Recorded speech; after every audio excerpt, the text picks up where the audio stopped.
Orang yang buang kucing ni bila dia tak mau buang kucing tu, dia tak boleh buang terus sesuka hati dia. Maksud dia buang kotak, pituk kat market, katuk kat market okey ke. Kalau tok dekat pekan-pekan yang susah nak dapat sumber makanan dia, yang tu masalah.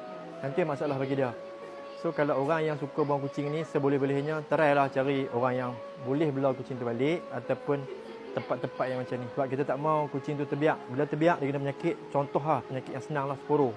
Sporo orang lain takkan ambil pun sebab orang tak mau nak jaga dah, sebab benda tu dah confirm susah nak jaga.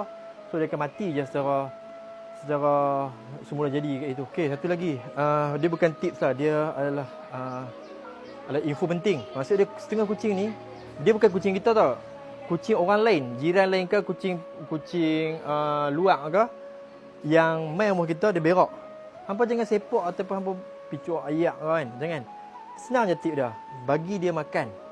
Sediakan tempat makan dia. Orang tu modal berapa ringgit sangat kabel. Sediakan tempat makan kat situ. InsyaAllah kucing tu tak akan main berak tempat tu. Sebab tu tempat makan dia. Ni macam budak ni. Ni tengah cari makanan dah, Mok. No ni. Ni cari makanan ni. Hampa kan nak marah dah.